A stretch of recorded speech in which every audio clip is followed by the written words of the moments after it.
Hello and welcome to Fight Picks with the Pros. My name is Garrett Marchesano, and today we're going to review 4 fights on the upcoming UFC Fight Night featuring Bigi Boy Rosenstrike versus Augusto Sakai in the main event. Today I'm joined by former Ultimate Fighter Season 18 champ, Chris Holds It Down Holdsworth. What's up? Let's go. Introducing Fight Picks with the Pros, brought to you by FanDuel. All right. First fight we have on here is Miguel Carmel Thunder Baiza coming in as a minus 128 favorite versus Santiago.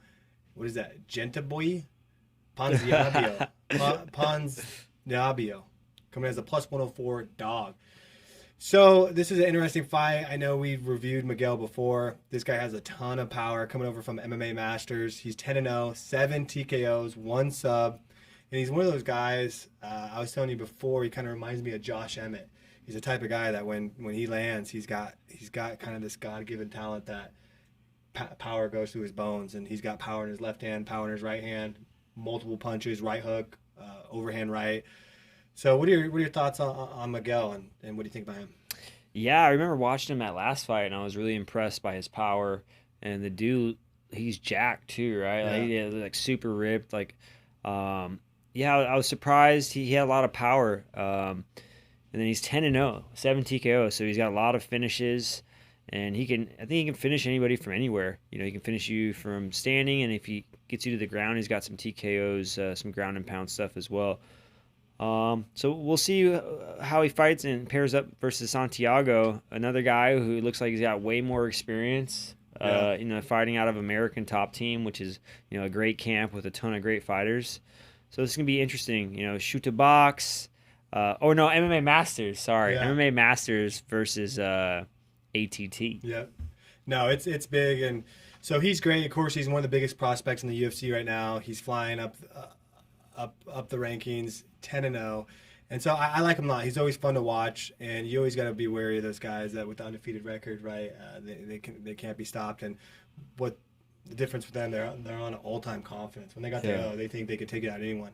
That can work in their favor, or it can work against them if he gets too gun happy and starts throwing too many punches. So on the other side, we got Santiago, who's a great fighter, heavy hands, 27-4, 15 TKOs.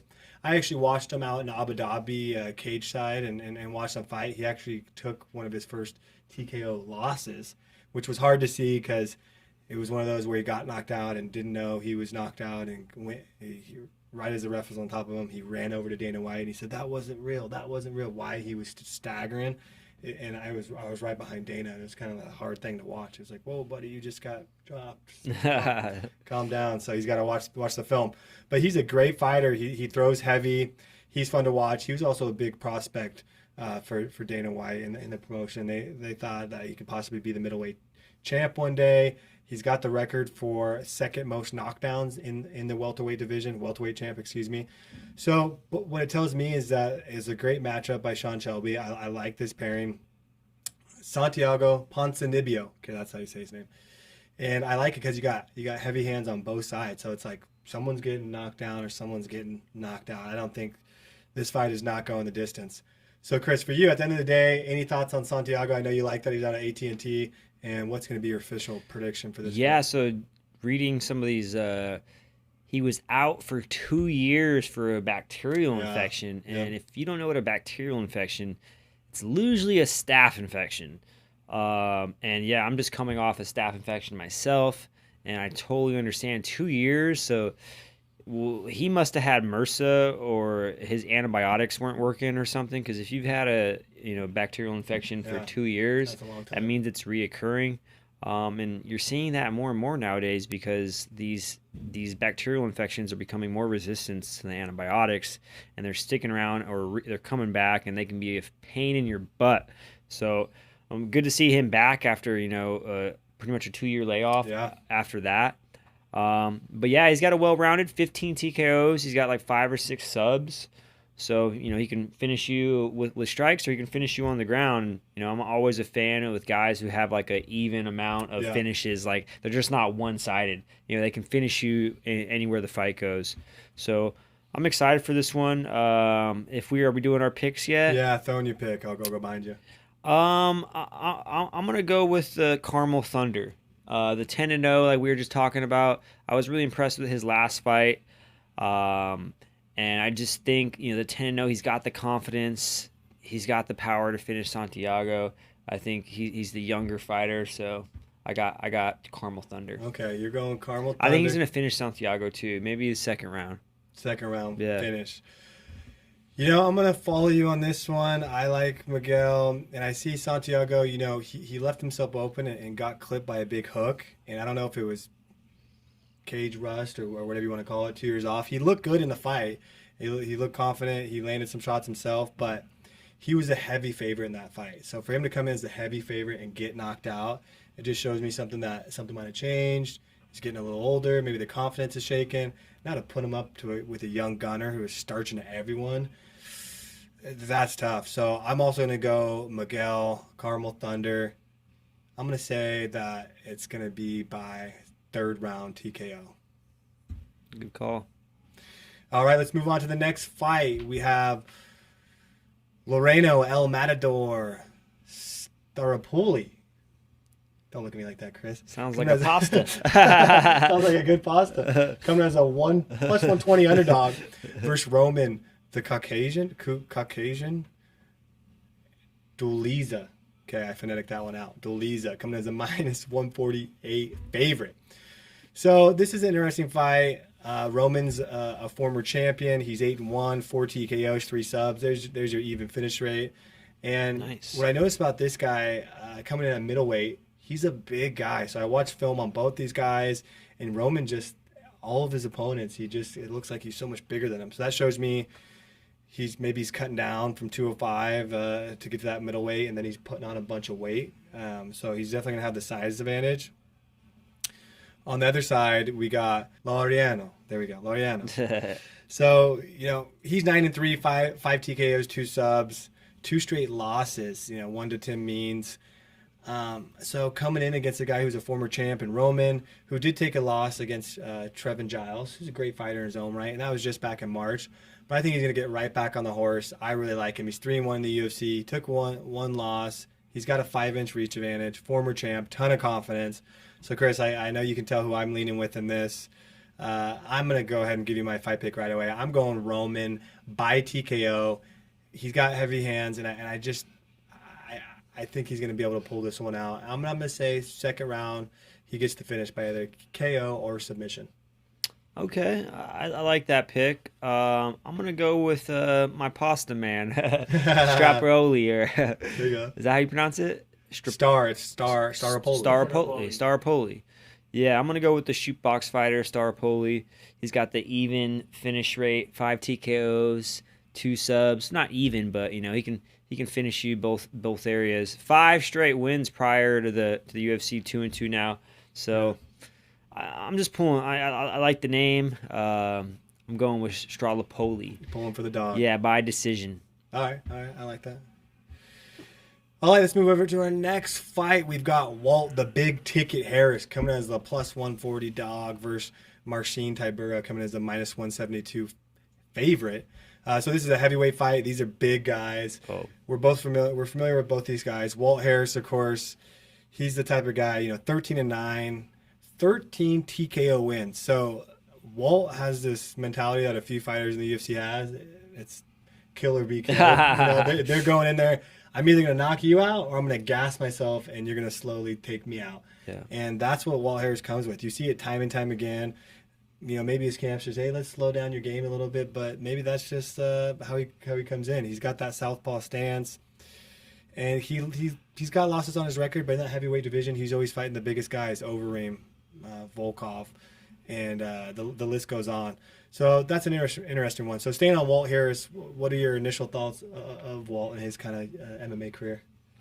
Yeah, honestly, sad to say, the first thing that comes to mind was that whole thing with his daughter, Yeah. because that made all the news, and, a lot more people were exposed to Walt Harris after that. It's sad the way he was, people learned about him, but that was huge news. 13-9, like you said, 13 TKO. So all of his wins are by TKO. So he's definitely a finisher. But he's got 9 losses on his record. He's almost a 50-50 fighter. Yeah. So that never looks good. But he's a finisher, and the UFC likes that. He's coming off 2 L's to Overeem and Volkov. But Marcin is no joke. Man. Yeah. He's no joke. But we can talk about him. Jump over to him. 21-6, 8 TKOs, 6 subs. There's your more even plate that you like. 4 straight wins, and he's got a TKO over my guy Greg Hardy, who I really wanted to see get that win because he was climbing up to a contender spot.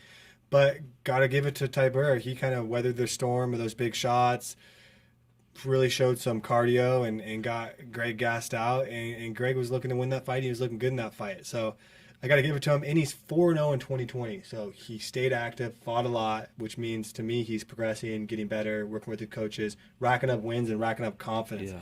So for Marcin Tybura, what do you think? He's got to have, he's 8-5 in the UFC, but he's 4 straight. He's off some confidence. Just beat Greg Hardy, who everyone picked to beat him.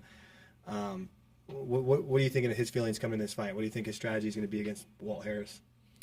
Of course, weather the storm. Walt comes out hard, he comes out fast, and he can finish you. So do what you do, Marcin, and weather the storm like you did with Greg Hardy, and use your full MMA game. Try to use your wrestling, pit him against the cage, out grapple him a little bit. I think Marcin is going to win a decision on this one. I think he's just. Yeah, I'm just pulling for Marcin. I think the 4 straight wins, he's got a lot of confidence. He just came off probably his biggest win with Greg Hardy. Yep. So I don't think Walt Harris is going to pose many threats compared to some of the other guys he's fought. Yeah, just because I'm going to pull the other way on this one, I'm going to go Walt Harris. I'm going to hope he comes out with that flurry. And Marcin, 6 losses in his 27 fights. He is a hard guy to put away.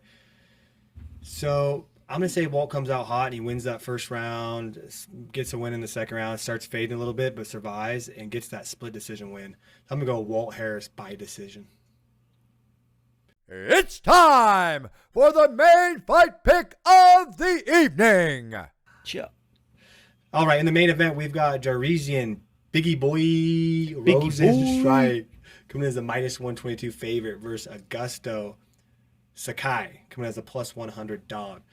So Rosenstrike, this guy was fun to watch. He still is, of course. He's 11-2, 10 TKOs. He reminds me of Walt Harris in the way that he comes out ready to take your head off. Yeah. And he's one of those guys that has scary KO power at the end of his punches. He lost to Cyril Gain. No shame in that. And he also had a vicious KO loss. He got sparked against Francis Ngannou, which was one of the scariest knockouts I've ever seen. But he has some big wins. Junior Dos Santos, Overeem, Arlovsky.